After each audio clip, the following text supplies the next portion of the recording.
MP के 18 साल के नौजवान सोनू पढ़ाई में 2 बार फेल होने के बाद अपने गुजारे के लिए अब वह डिलीवरी बॉय का काम करता है। अब वह किसी खिलौने दुकान के होलसेलर के पास काम करता है। सोनू को आज घर वापसी में काफ़ी देरी हो गई थी। अरे ये क्या मुसीबत है। चारों तरफ घने जंगल, ऊपर से मौसम भी खराब हो रखा है। बारिश कभी भी सकता है। पिताजी सच कहते थे, गरीब की मजबूरी को अमीर लोग पूरा फायदा उठाते हैं। मैंने ही पिताजी की बात को नज़रअंदाज कर दिया। अगर पिताजी की बात मानकर थोड़ा पढ़ाई में मन लगाया होता तो शायद आज मुझे गांव-गांव घूमकर ये खिलौने बेचने नहीं पड़ते। तंत्र मंत्र करके कई सारे डरावनी पुतले किसी एक पेड़ पर धागे के सहारे झूल रहे हैं। तेज हवाएं चल रही है। एक बड़ा सा पुतला पेड़ के जड़ पर बांध दिया गया है। वह पेड़ रोड किनारे पर है।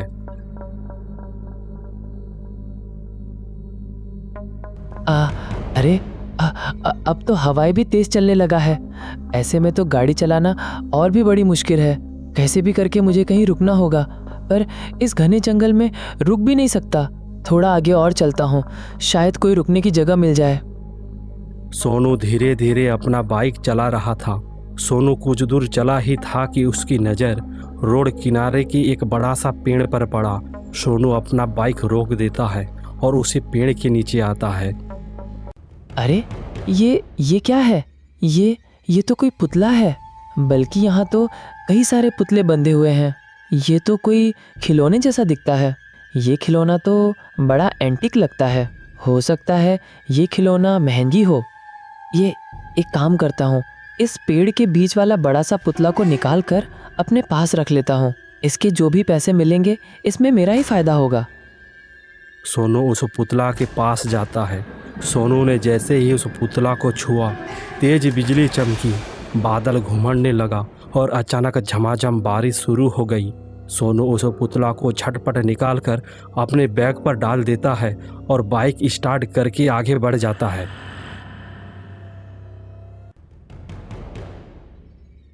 अरे बाप रे, आज तो बारिश बहुत खतरनाक लग रहा है। शाम के 8 बजने वाले हैं। मुझे चाय का दुकान बंद करके घर चले जाना चाहिए, पर यह बारिश मुझे जाने ही नहीं दे रही है। चलो थोड़ी देर और रुक जाता हूँ, बारिश खत्म होते ही घर चला जाऊंगा। रात के करीब 8 बज रहे थे।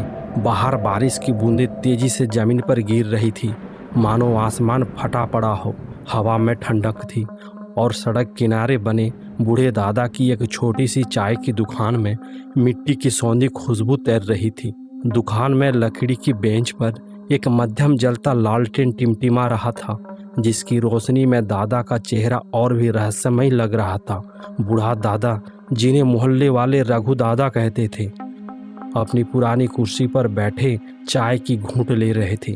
रघु के चाय की दुकान में काम करने वाला लड़का बंटी भी घर नहीं जा पा रहा था। वह रघु दादा के पास आकर कहता है, दादा, आज मौसम तो भूतिया सा है। कोई डरावनी कहानी सुनाओ ना, वक्त कट जाएगा। अरे हाँ दादा, बारिश भी हो रही है, माहौल तो बन गया है। कोई ऐसी भूतिया कहानी सुनाओ कि रोंगटे खड़े हो जाएं। अरे बेटा, अभी कहानी सुन लोगे तो घर वापस कैसे जाओगे? ये बारिश तो रुकेगी, पर मेरी कहानी का डर तुम्हारे दिल में बस जाएगा। दादा, ऐसी क्या बात है? क्या कहानी कुछ ज्यादा डरावना तो नहीं ना? तभी दुकान के बाहर एक लड़का बाइक में आकर रुक जाता है। अपनी बाइक से उतरकर वह दुकान की तरफ आने लगा। वह बारिश से बचने के लिए दुकान के छत के नीचे आकर खड़ा हो गया। उसके कपड़े भीगे हुए थे और चेहरे पर बारिश की थकान साफ झलक रही थी। वह लड़का सोनू था। दादा, गर्मा गर्म एक चाय लगाओ। अरे बंटी, जरा एक कप चाय लेकर आ। तभी बंटी गर्मा गर्म 2 चाय लेकर आता है और सोनू को चाय देता है। सोनू चाय की चुस्की लेता है। अरे वाह दादा वाह, आपकी चाय पीकर तो मजा आ गया। अरे बेटा, एक बात पूछूं? तुम तो यहाँ के लगते नहीं। इतनी रात में तुम अपना बाइक लेकर इस सुनसान रास्ता से कहाँ जा रहे हो? अरे क्या बताऊं दादा, खिलौने वाला हूँ। गांव गांव घूमकर खिलौने बेचता हूँ। होलसेलर ने कहा तुम्हें शाम तक सारे खिलौने बेचना है, तभी तुम्हें पगार मिलेगा, वरना भूल जाओ। इसी के चक्कर में मुझे आज देरी हो गई। ठीक है, तुम थोड़ी दूर यहाँ रुक जाओ, बारिश भी बहुत हो रही है। जब बारिश रुक जाएगी तब चले जाना। रघु दादा और सोनू आपस में बात कर ही रहे थे कि तभी बंटी ने बीच में रोकते हुए दादा से कहा, दादा हमें वो वाली कहानी सुनाओ ना। ये कहानी मेरे साथ घटी थी आज से ठीक 20 साल पहले, जब मैं एक कंपनी की बस चलाता था। उस रात भी ऐसी ही बारिश हो रही थी और उस पुलिया पर। तीनों ने एक दूसरे की ओर देखा। सोनू और बंटी भी एक दूसरे को देखा। बंटी की आंखों में उत्साह था, वहीं सोनू हंस रहा था। रघु दादा थोड़ा सहमा हुआ था। दादा आप रुक क्यों गए, कहानी सुनाइए ना। तुम सब डरोगे तो नहीं? देखो, क्योंकि तुम्हें अभी घर भी जाना है और मेरी ये कहानी कोई किताबी कहानी नहीं है। ये वो कहानी है जो मेरे साथ घटी है, ये हकीकत है। रघु दादा अपनी खुरदुरी आवाज में कहानी शुरू की। आज से 20 साल पहले की बात है। मैं तब एक ट्रांसपोर्ट कंपनी में बस ड्राइवर था। हमारी बस रात के 12 बजे शहर से निकलती थी और सुबह 5 बजे पास के गांव तक पहुंचती थी। रास्ते में एक पुरानी पुलिया पड़ती थी जिसे लोग काली पुलिया कहते थे। उस पुलिया के बारे में गांव वाले अजीब अजीब बातें करते थे। रात के करीब 8 बज रहे थे। आसमान में बारिश की बूंदें तेजी से गिर रही थी, जैसे कोई प्रलय बरस रहा हो। सड़कें सुनसान थी और ठंडी हवा में एक सिहरन थी। रघु एक पुरानी ट्रांसपोर्ट कंपनी का बस ड्राइवर अपनी पुरानी बस को रात की स्याही में डूबे रास्ते पर चला रहा था। उसकी बस, जो शहर से एक दूसरे गांव की ओर जा रही थी, हेडलाइट की धुंधली रोशनी सड़क को मुश्किल से दिख रही थी और बारिश की बूंदें खिड़कियों पर जोर जोर से टकरा रही थी। अरे मंटू, आज तो बारिश बहुत तेज है रे। पता नहीं आज हमें इस रूट पर क्यों आए। अच्छा होता आज हम स्टेशन पर ही रुक जाते। अपनी बात कहाँ चलती है उस्ताद, ये तो बस मालिकों की मनमर्जी है। जहाँ सवारी की उम्मीद नहीं है वहाँ भी जबरदस्ती गाड़ी भेजते हैं। अब बताओ भला, इस रूट में तो ऐसे ही लोग काम ही बैठते हैं, फिर इस रूट में बस चलाने का कोई मतलब नहीं बनता। पता नहीं आज तो कुछ अजीब लग रहा है। सही कहा मंटू तुमने। खैर, अपना क्या है, अपने को तो तनख्वाह से मतलब है। कोई सवारी बैठे या ना बैठे उससे क्या फर्क पड़ता है। रघु के साथ उसका कंडक्टर मंटू, एक पतला दुबला डरपोक आदमी जो हर छोटी मोटी बात पर घबरा जाता था। मंटू बस के पिछले हिस्से में सवारियों के टिकट चेक कर रहा था, लेकिन उसकी आंखें बार बार खिड़की की ओर जा रही थी, जैसे उसे कोई अनहोनी का डर सता रहा हो। बस में कुल 7 सवारी थी। एक बूढ़ा आदमी जिसका चेहरा झुर्रियों से भरा था, एक औरत जो अपने छोटे बच्चे को गोद में लिए थी, 2 नौजवान लड़के रमेश और सूरज जो आपस में हंस रहे थे, और एक अकेला आदमी जो पीछे के सीट पर बैठा था। उसका चेहरा एक पुराने शॉल से ढका हुआ था। टिकट टिकट टिकट, अरे वो काका, कहाँ तक जाओगे? काली पुलिया के पास छोड़ देना, मुझे वहीं जाना है।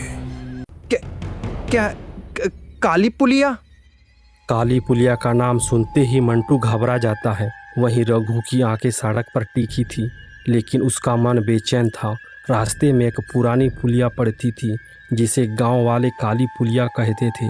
गांव वालों की बातें उसके दिमाग में गूंज रही थी। वहां रात को एक औरत दिखती है, सफ़ेद साड़ी में, लंबे काले बाल और चेहरा ऐसे कि दिखने वाले की पेशाब छूट जाए। रघु ने इन बातों को मजाक समझा था, लेकिन आज की रात रघु और मंटू के लिए उनकी जिंदगी का सबसे भयानक रात होने वाली थी। बस थोड़ा और रखू, इस पुलिया को पार कर ले, फिर सब ठीक हो जाएगा। उस्ताद जी, ये जगह मुझे अच्छी नहीं लग रही। लोग कहते हैं इस काली पुलिया पर भूत दिखता है। अरे मंटू, तू भी ना हर बार डरने लगता है। भूत वूत कुछ नहीं होता, बस को चलने दे, जाकर चुपचाप बैठ जा। मंटू ने कुछ नहीं कहा, लेकिन उसकी आंखें डर से चमक रही थी। वह वापस सवारियों के पास गया, लेकिन उसका दिल जोर जोर से धड़क रहा था। रघु ने बस को धीमा किया, क्योंकि काली पुलिया अब कुछ ही मीटर दूर थी। बारिश और तेज हो गई थी। घने जंगलों के बीच बस अपनी गति पर चल रही थी। हवा में एक सनसनाहट सी आवाज थी। जैसे कोई फुसफुसा रहा हो। तभी अचानक बस के पीछे से आवाज आया, अरे बस रोको, मुझे यहीं उतरना है। ये क्या तुम यहाँ उतरोगे? हाँ, मैं यहीं उतरूंगा, काली पुलिया के पास।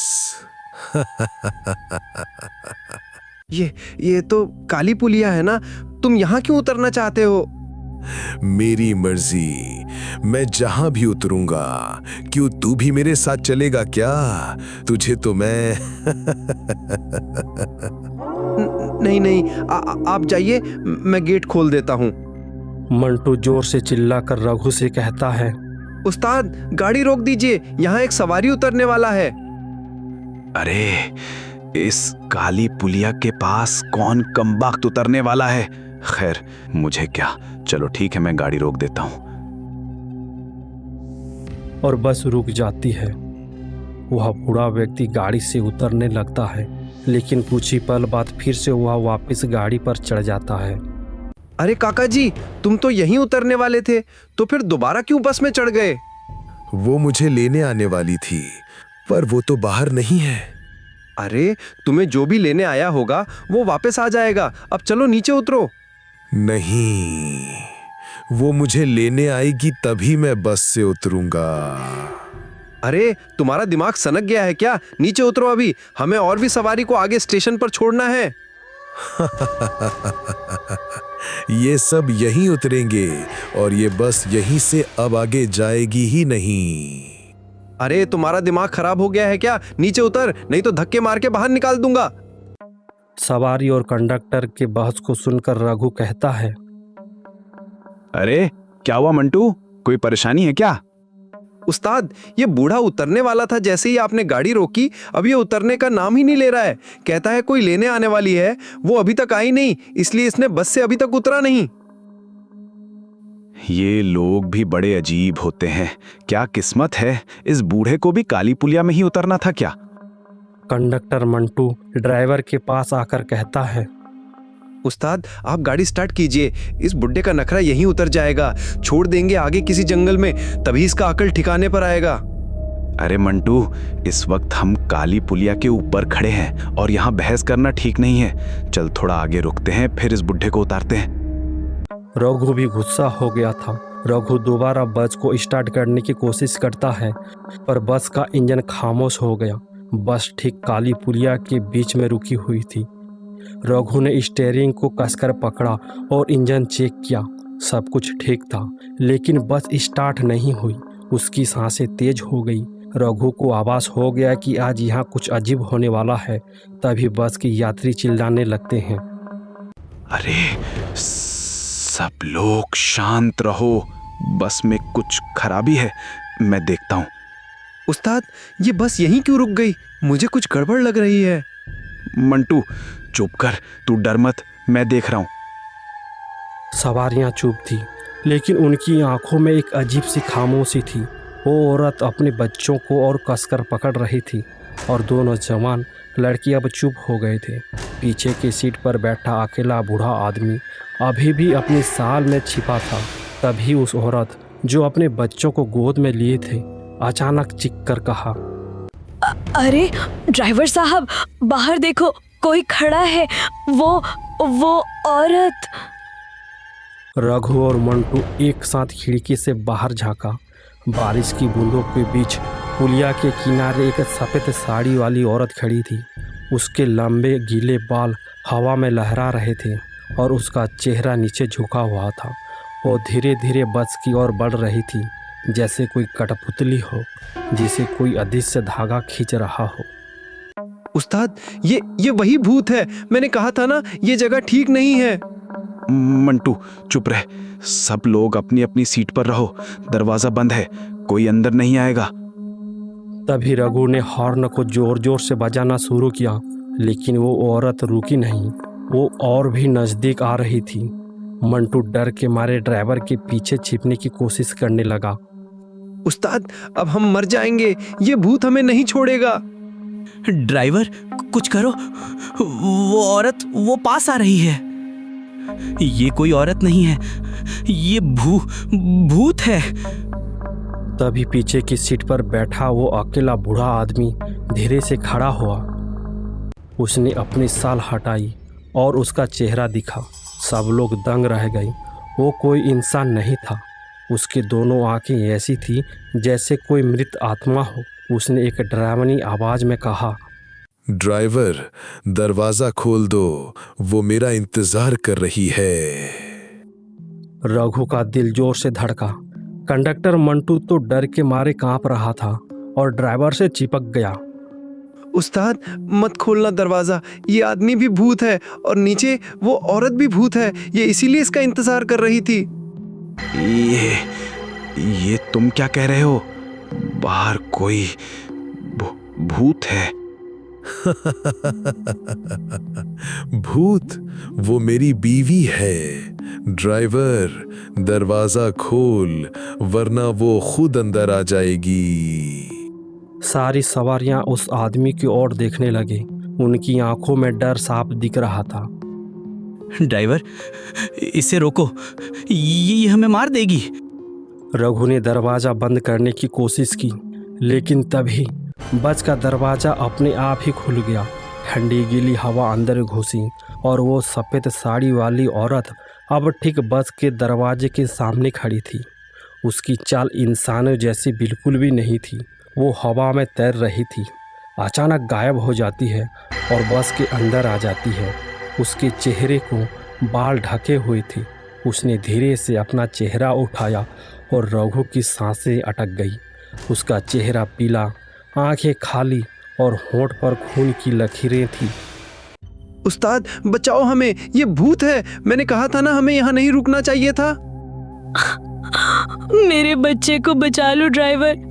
ये औरत, ये कोई इंसान नहीं है। वो औरत उस अकेले बूढ़ा आदमी के पास गई। उसने उसका हाथ पकड़ा और वह बूढ़ा आदमी भी हंसने लगा।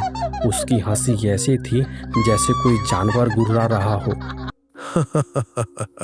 आ गई तुम, मेरी जान। अब ये बस हमारी है, ये सब लोग हमारे हैं। वह औरत और वह आदमी एक साथ बस से अचानक बारिश की बूंदों के साथ दोनों गायब हो गई। रघु ने सांस ली और बस स्टार्ट करने की कोशिश की। इस बार इंजन चालू हो गया। मंटू, वो चले गए क्या? उस्ताद, वो दोनों गायब हो गए। चलो, अच्छा हुआ। पर कहीं ये तूफान के पहले की शांति तो नहीं? रघु बस चलाने लगा। बस जैसे ही आगे बढ़ी, रघु को कुछ गलत लगा। पीछे की सवारियां जो अभी तक डर से चुप थी, अचानक सबके सब हंसने लगे। उनकी हंसी ठंडी, खोखली और डरावनी थी। रघु ने मुड़कर बस के सवारियों को देखा। उसकी तो रोंगटे ही खड़े हो गई। वो बूढ़ा आदमी, वो औरत और वह दो नौजवान लड़के सब हंस रहे थे। उनकी आंखें पूरी तरह सफ़ेद हो गई थी, जैसे उनमें कोई जान है ही ना। रघु और मंटू दोनों डर के मारे कांपने लगे। तुम लोग कौन हो? ये क्या हो रहा है? उस्ताद, मैंने कहा था ना, ये सब भूत है। अब हम मर जाएंगे। हमें कोई नहीं बचा सकता। मुझे बचा लो उस्ताद। अबे मंटू के बच्चे, तू डर रहा है और मुझे भी डरा रहा है। अब चुप कर। तभी वो औरत जो अपने बच्चे को गोद में लिए थे, उसने अपने बच्चों को जमीन पर फेंक दिया, लेकिन वह कोई बच्चा नहीं था। वह एक काला साया बन गया और बस की छत की ओर उड़ गया। उसकी आंखें लाल थी और उसकी चीख ऐसी थी जैसे कोई आत्मा दर्द से तड़प रही हो। ड्राइवर, अब तू भी हमारा है। ये बस काली पुलिया से आगे नहीं जाएगी। रघु ने देखा कि रमेश और सूरज अब उसकी ओर बढ़ रहे थे। उनकी सफ़ेद आंखें चमक रही थी और उनकी हंसी चीखे में बदल गई थी। मंटू और रघु ड्राइवर केबिन पर कांप रहे हैं। बूढ़ा आदमी भी अब खड़ा हो गया और ड्राइवर के केबिन की ओर बढ़ने लगा। ड्राइवर, अब तेरा वक्त भी आ गया। ये बस हमारी है, अब तू भी चल हमारे साथ। अब वो औरत उठकर रघु की ओर आने लगी। उसका चेहरा अब और डरावना हो गया था। उसकी आंखें लाल हो गई थी और उसके मुंह से खून टपक रहा था। ये बस हमारी है। जो भी यहाँ आता है वो हमारा हो जाता है, कोई वापस नहीं जाता। ये सब भूत हैं। इस बस में कोई इंसान नहीं है। मंटू, अब तो हम भी मारे जाएंगे। हे भगवान, हमारी रक्षा कर। उस्ताद कुछ करो, ये हमें मार डालेंगे, हम मर जाएंगे। रघु का दिमाग तेजी से दौड़ रहा था। उसने देखा कि ड्राइवर केबिन का दरवाजा खुला था। मंटू, केबिन के दरवाजे को जल्दी से बंद कर। यही एक रास्ता है। ये क्या है? इससे कुछ नहीं होगा उस्ताद, वो बुरी आत्मा है। अरे बेवकूफ, जो बोल रहा हूं वैसा कर। जल्दी से केबिन को बंद कर। मंटू डरते कांपते केबिन का दरवाजा को बंद करने का कोशिश किया। उसने पूरा ताकत लगाया और दरवाजा को बंद करके ताला लगा दिया। बाहर से चीखी और हंसी और तेज हो गई। वो दरवाजा पीट रहे थे जैसे उसे तोड़ देना चाहते हो। दरवाजा खोल ड्राइवर, अब तू नहीं बच सकता। तू हमारा है रघु, काली पुलिया तुझे छोड़ेगी नहीं। अब क्या करें? ये हमें मार डालेंगे। उस्ताद हमें बचा लो, उस्ताद हमें बचा लो। ये हम कहाँ फंस गए? हे भगवान, हे ईश्वर। मंटू रोता जा रहा था। रघु का शरीर पसीने से तर था, लेकिन उसका दिमाग अभी भी काम कर रहा था। तभी उसे याद आया कि उसके पास बस के म्यूजिक सिस्टम में एक पुरानी कैसेट थी जो कि उसकी माँ ने उसे दी थी। मंटू, डर मत, मेरे पास एक तरकीब है। कौन सी तरकीब? ये भूत हमें नहीं छोड़ेंगे। हे प्रभु, हे ईश्वर। रघु ने कांपते हाथों से कैसेट डाली और म्यूजिक सिस्टम चालू हो गया। हनुमान चालीसा की आवाज बस के स्पीकरों से गूंजने लगी। बाहर की हंसी तुरंत रुक गई। उनकी चीखें अब रोने की आवाज में बदल गई। रघु और मंटू ने केबिन की खिड़की से बाहर देखा। वो बूढ़ा आदमी, वो औरत और वह काला साया सब दर्द से चीख रहे थे। उनकी लाल आंखें अब और चमक रही थी, लेकिन वो धीरे धीरे हवा में गायब हो रहे थे। नहीं, ये क्या है? ये आवाज, इसे बंद कर। ये हमें कमजोर कर रहा है, इसे बंद कर। हमें छोड़ दे। ये जलन, ये दर्द, ये आवाज को बंद कर दे। रघु, तू जिंदा नहीं बचेगा, हम वापस आएंगे। वाह उस्ताद, ये काम कर रहा है। ये भूत भाग रहे हैं। हनुमान चालीसा की आवाज और तेज हुई और एक एक करके वो सारी बुरी शक्तियां गायब हो गई। बस में सन्नाटा छा गया। अब बारिश की आवाज के सिवा कुछ नहीं बचा। रघु और मंटू एक दूसरे की ओर देखा। उनके चेहरों पर राहत थी, लेकिन डर अब भी बाकी था। मंटू देख, हम बच गए। हे भगवान, तेरा शुक्रिया। उस्ताद, मैंने आपसे कहा था ना, ये जगह ठीक नहीं थी। अब हम कभी इस रास्ते से नहीं आएंगे। और पूरी रात बिना रुके गांव तक भगाया। गांव पहुंचकर उन्होंने राहत की सांस ली। उस रात के बाद रघु और मंटू ने वो नौकरी छोड़ दी। दोनों ने कसम खाई कि वो कभी काली पुलिया से नहीं गुजरेंगे। तो यही थी मेरी कहानी। उस दिन के बाद से मैं ड्राइवरी करना ही छोड़ दिया और मंटू भी कोई दूसरा काम ढूंढ लिया। ड्राइवरी काम छोड़कर अब ये छोटी सी चाय का टपरी शुरू किया है। वाह दादा, आपकी साहस को मैं सलाम करता हूँ। आपने बड़ी हिम्मत दिखाई। अगर आपने उस दिन हिम्मत नहीं दिखाई होती तो पता नहीं क्या हो जाता। बंटी, अभी भी कहानी अधूरी है, उसका क्लाइमैक्स अभी बाकी है। वो क्या है दादा? क्या आप उसे भी बता सकते हैं? बताओ ना दादा। बंटी, हमने तो उस दिन अपना जान बचाकर जैसे तैसे वापस अपना गांव आ गए और गांव आकर जब हमने ये सारी बातें लोगों को बताई, कुछ दिनों के बाद गांव के कई लोग उस काली पुलिया का शिकार होने लगे। तो गांव वालों ने एक फैसला किया था। तांत्रिक बाबा, हम आपके पास एक समस्या को लेकर आए हैं। बोलो, क्या समस्या है? मैं तुम्हारी कैसे मदद कर सकता हूँ? लेकिन याद रखना, मेरी हर मदद की एक कीमत होगी। जी, हमें मंजूर है, हमें बस उस आत्मा से मुक्ति दिलाओ। कौन सी आत्मा? कैसी आत्मा? फिर गांव वाले ने एक एक करके उस काली पुलिया के बारे में तांत्रिक बाबा को बताया। अच्छा, तो तुम लोग चाहते हो कि मैं उस काली पुलिया की आत्मा को बंधन कर दूं, ताकि वो लोगों को परेशान न कर सके? हाँ बाबा, हम यही चाहते हैं बाबा, आप कैसे भी करके उस आत्मा से हमें बचाइए। ठीक है, पर एक बात याद रखना, ये एक बड़ी तंत्र मंत्र का प्रक्रिया है। ये इतना आसान नहीं है। एक छोटी सी गलती किसी की भी जान जा सकती है। तो फिर कोई और तरीका नहीं है बाबा, जिससे हमें उस आत्मा से मुक्ति मिल सके? तरीका है। अमावस की रात में हमें ये काम करना होगा। और तुम्हारी किस्मत अच्छी है गांव वालों, अमावस कल ही है। ठीक है बाबा, ऐसे में कल रात को हम सब गांव वाले आपके पास आएंगे और आपके साथ उस काली पुलिया के पास जाएंगे। अगले दिन गांव वाले ने रात होने का इंतजार किया। रात होने के बाद गांव वाले फिर से तांत्रिक बाबा के पास पहुंचे। तांत्रिक बाबा ने अपने सारे सामान लेकर गांव वाले के साथ उस डरावनी काली पुलिया के पास आया। एक पेड़ के नीचे सब लोग बैठ गए और तांत्रिक क्रिया शुरू कर दिया। है काली दुनिया के काली शक्ति, इस काली पुलिया में रहने वाली शक्ति, आजा, तेरा इंतजार है। माफ कीजिएगा बाबा, क्या आपकी बातें वो सुन रही है? तुम्हें यह सब बच्चों का खेल लगता है क्या मूर्ख? वो इतनी आसानी से आने वाली नहीं है। तांत्रिक फिर से मंत्र पढ़ने लगता है। कुछ देर बाद हवाओं में सरसराहट की आवाज आने लगती है।